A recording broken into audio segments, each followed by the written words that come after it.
ba accord ya Washington, ratification ya accord ya Washington o Rwanda uti kosala eza marteau munene Tshisekedi azui na tête. Tshisekedi azui marteau, coup de marteau o ekoki kopesa ye kutu ba hémorragie interne na kati ya ratification ya accord ya Washington oyo ba parlement rwandais ba uti ko ratifier ko approuver yango. Mes chers amis, c'est quelque chose oyo biso ba congolais so toza mayele toyebisa déjà Tshisekedi amitikela na ye, amitikela na ye parce que avantage nyonso na ba coup oyo kozala dire pona Tshisekedi madeko, ce n'est pas la peine. Naluka moi avantage muke na kiko pesa pona makambu ya nini ya ratification ya makambu ezoleka na ya Rwanda wana eza ko renforcer ba relation bilatérale avec les États-Unis. Bino boza ko bosa neloko wana eza ko ratifier ko renforcer ba relation bilatérale entre États-Unis na Rwanda. Le Rwanda se place comme un partenaire encore stable, fiable, organisé, discipliné aux yeux de Washington. Cela est à renforcer légitimité diplomatique à Rwanda et ouvre une voie à plus d'aide économique, militaire et technologique. Bolinga te ba réalité angwana. Kaka ko signer loko wana. Soki na pesi naza ko pesa la bino coup dire pona Tshisekedi bozela naza ko pesa bino. Tangu toza ko loba Rwanda bobo sana teka chaque fois boza ko loba Rwanda aza ko soutenir M23 AFC nanga. Bobo sana loko wana te. Alors ba avantage stratégique dans la négociation régionale bandeko à s'aligner avec les puissances occidentales comme les USA, l'OTAN et la Union européenne. Kigali a bénéficié d'une forme d'immunité diplomatique.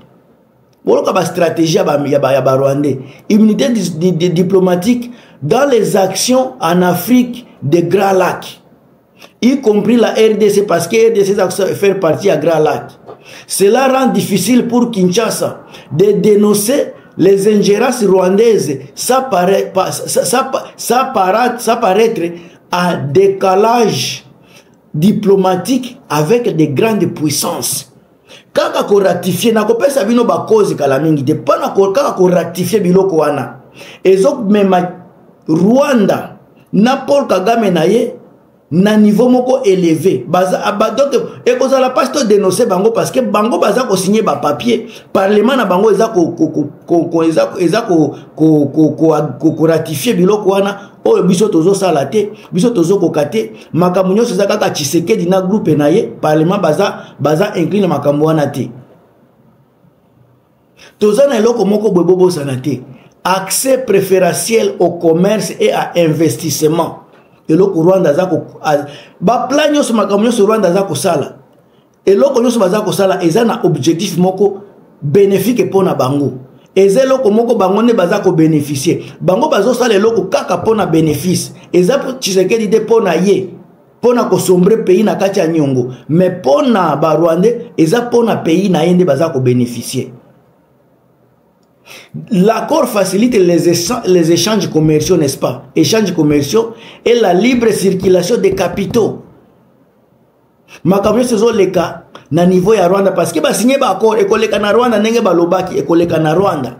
Ils ont déjà ratifié, protégé koleka na Rwanda.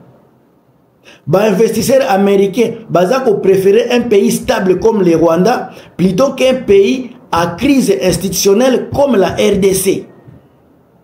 Mutunyoso ako préférer makamana mutunyoso sala ka business oko préférer pays où est stable où est na discipline où est protéger makambo na yo. Maintenant eloko mususu avana kota skana côté ba sombre ya Tshisekedi côté mususu Rwanda eloko abeti Tshisekedi marteau lisusu eza image de bon élève de la gouvernance et de la coopération internationale. Boye ko leloko wana image de bon élève azobi maneti mwana malamu na niveau ya gouvernance et puis la coopération internationale. Wana Kagame. Kagame a utilisé cela pour renforcer l'image internationale, notamment dans les forums comme le Commonwealth, comme les Nations Unies. Si Kaboyoka, Bisloko Tshisekedi azui bigogo oyo Kagame M23 babetiye, bigogo na mutu oyo ekopesa ye hémorragie interne.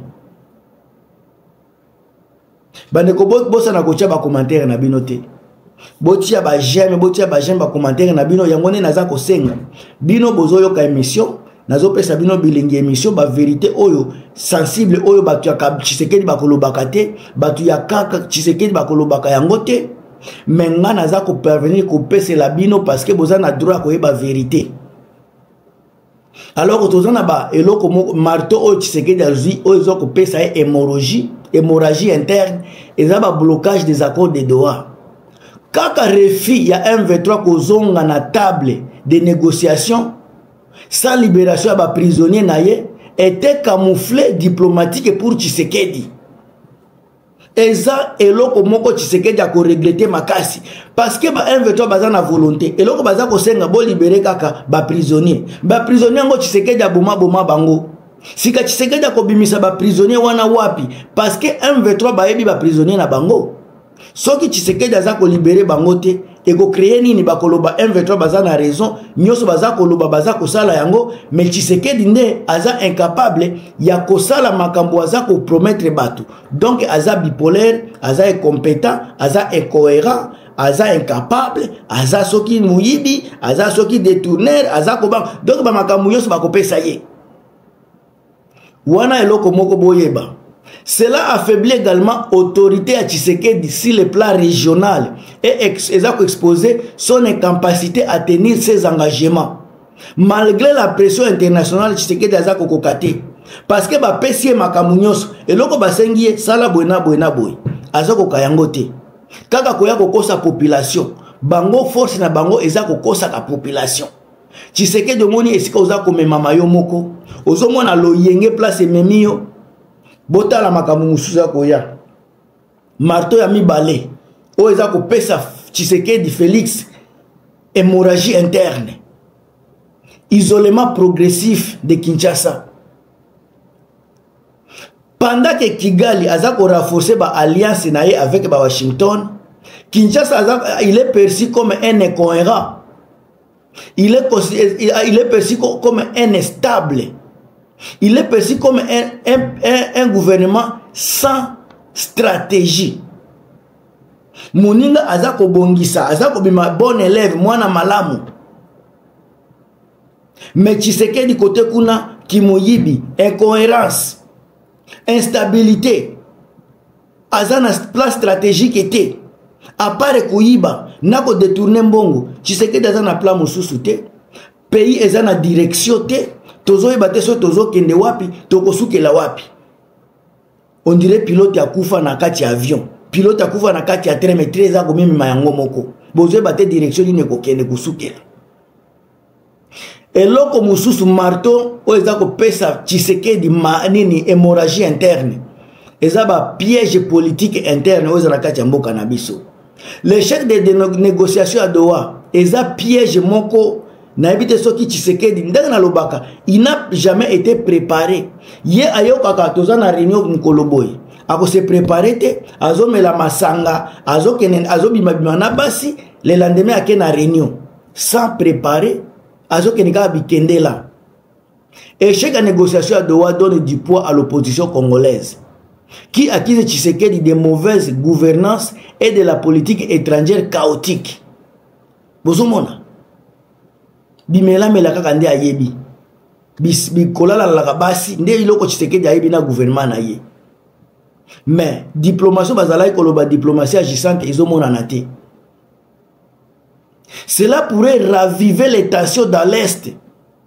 Oyo koya ko justifier le sous ba nouvelle offensive ya M23 pendant que l'armée congolaise boyebi bien qu'elle est faible. Si ka babiloko boye bakopesa M23 réseau parce que ye aza kosala plan na ye Tshisekedi aza kosala yango te. Boya komona sika batu nyoso ba soutenir M23 bi OK bolongola ye kasi parce que azoyoka te. Des places où yo Chilombo akoya ko regretter que non, ça il est déjà trop tard. Mais yo kaka na ndete. Piège mususu.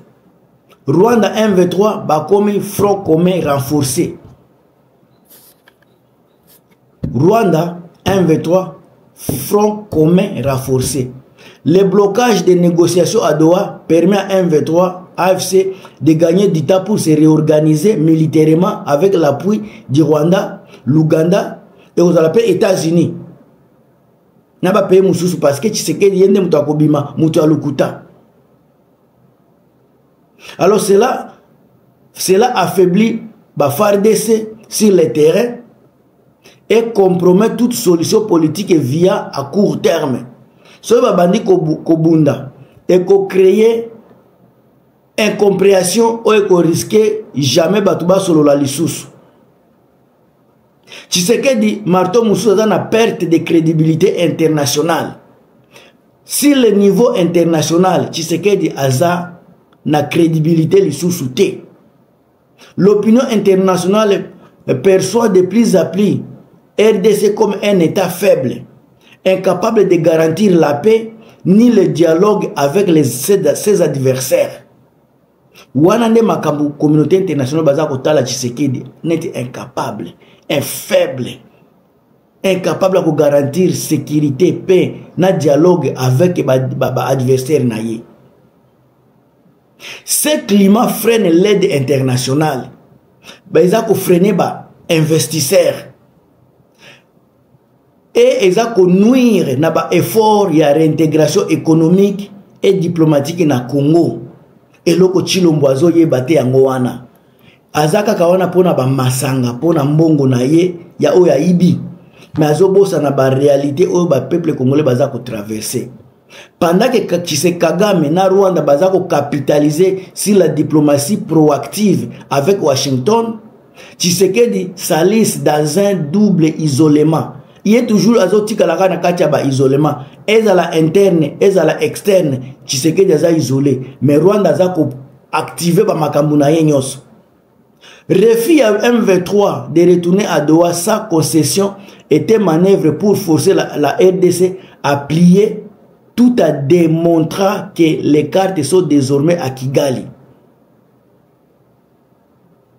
Ntango naza koyebisa bino ke ba Rwandais Kigali wana basi ba préparer terrain na niveau moko ya kosakana te.